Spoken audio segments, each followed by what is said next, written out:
October 24th, 1944.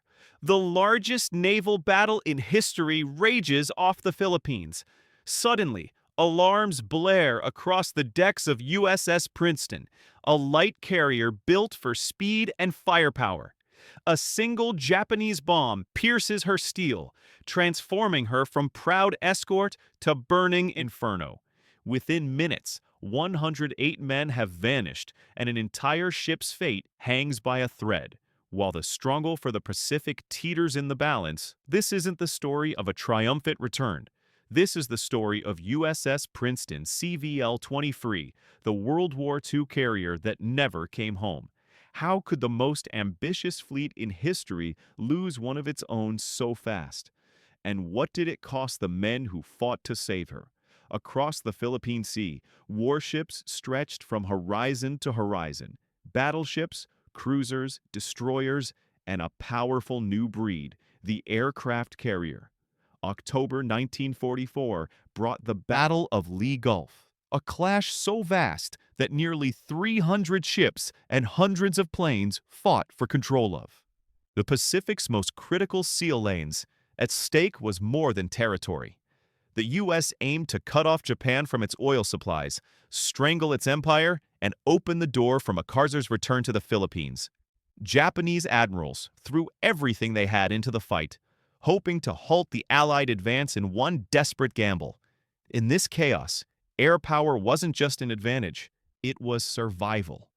Carrier-based planes hunted enemy ships, shielded troop landings, and turned the tide of battle from the sky. But every carrier was a target. Each one, from the towering Essex-class giants to the nimble light carriers, carried the hopes of the invasion on its decks. The USS Princeton, smaller than her fleet carrier sisters, but just as vital, sailed at the heart of this armada.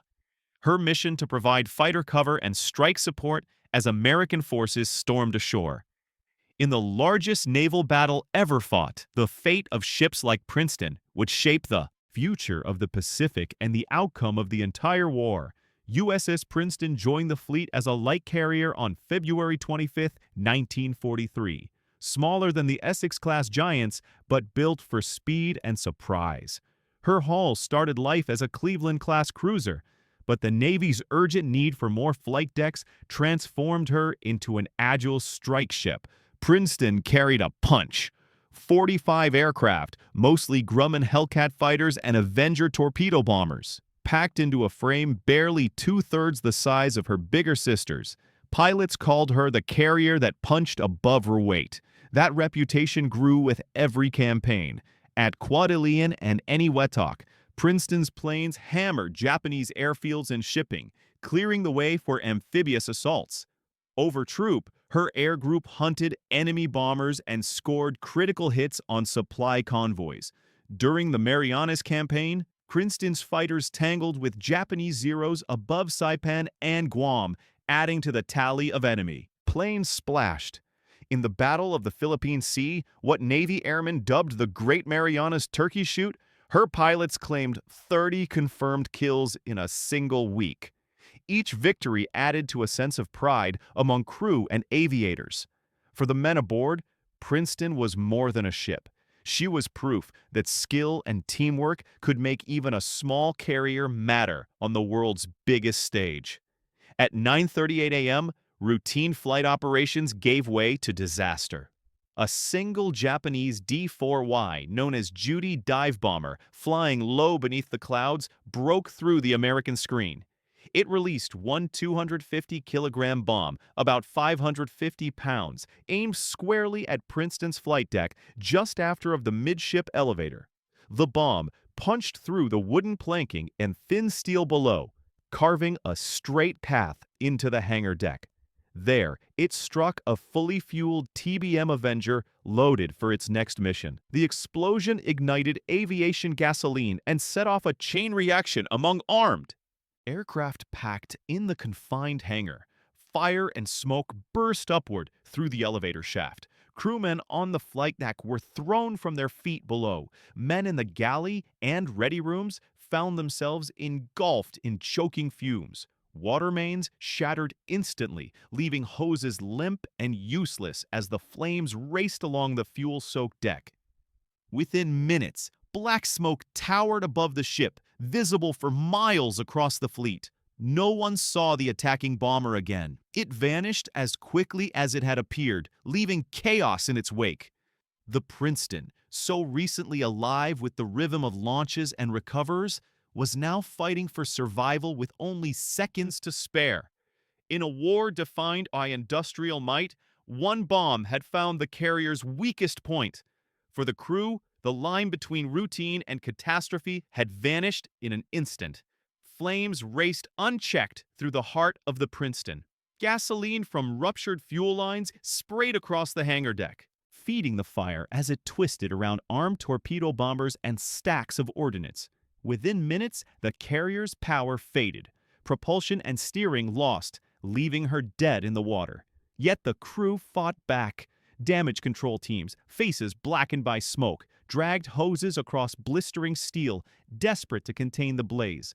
Water mains shattered in the initial blast, forcing men to pass buckets hand to hand, dousing anything that might slow the advancing inferno. Each explosion sent shockwave through the decks, scattering debris and shrapnel. Still, men returned to the fire again and again. Lieutenant Commander John Hoskins, grievously wounded, refused to leave his post. Even after losing a leg, he directed others towards safety, helping to organize the evacuation of the wounded. Around him, sailors braved suffocating heat to rescue trapped shipmates. Some crawling through smoke-filled passageways, others carrying stretchers up ladders slick. With oil and blood, above the flight deck buckled and split, venting pillars of black smoke that could be seen for miles. Below, compartments filled with toxic fumes and the roar of secondary blasts. No one expected relief. Every man understood that the line between heroism and survival was vanishing by the minute.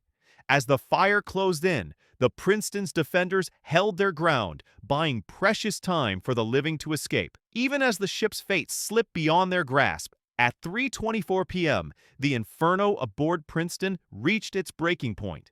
USS Birmingham, commanded by Captain Thomas, had come alongside, her crew battling flames and hauling wounded men to safety. For hours, sailors from both ships braved the choking smoke and raining debris, refusing to leave their posts, even as ammunition detonated all around them. Then, without warning, a colossal explosion tore through Princeton's aft magazine. The blast hurled steel and fire across Birmingham's decks, instantly killing 233 of her crew and wounding hundreds more.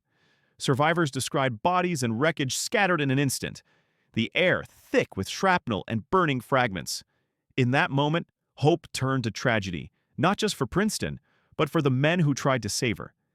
Birmingham's sacrifice stands as one of the deadliest acts of compassion in the Pacific War, a grim reminder that courage at sea sometimes demands the highest price. Captain William H. Baracker stood on the bridge, surrounded by smoke and the shudder of distant explosions. By late afternoon, the order was clear. Abandon ship. There would be no miracle, no last-minute rescue. Survivors scrambled across twisted decks, lowering wounded into waiting boats or plunging into oil-streaked water. The sea swallowed the cries of men counting shipmates, each name a reminder of the 108 who would never answer back. As the sun dropped toward the horizon, scuttling charges failed to finish the job. USS Reno fired torpedoes. One circled back, forcing a hasty retreat. Then, at 1750, a final thunderous explosion ripped through Princeton's hull. The carrier slipped beneath the Sibuan Sea, leaving only debris and silence. For those who watched her vanish, the loss was absolute. A ship and her dead, gone in a single breath, with only memory to mark the hour. On October 24th, 1944, the USS Princeton was lost in the Battle of Leyte Gulf, taking 108 of her crew and 233 rescuers from USS Birmingham with her.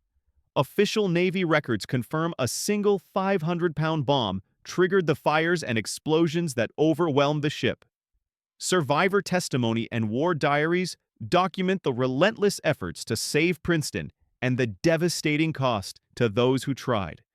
Yet certain details remain unresolved. The exact sequence of onboard detonations and the precise location of the wreck are still unconfirmed despite post-war searches and declassified reports. What is clear is Princeton's contribution. Her aircraft helped secure air superiority at a critical moment in the Pacific War. Today, the ship's final resting place is unknown, serving as a silent memorial. The fate of Princeton is a reminder that even in decisive victories, the cost of war can be measured in both loss and courage, etched in records and carried by those who remember.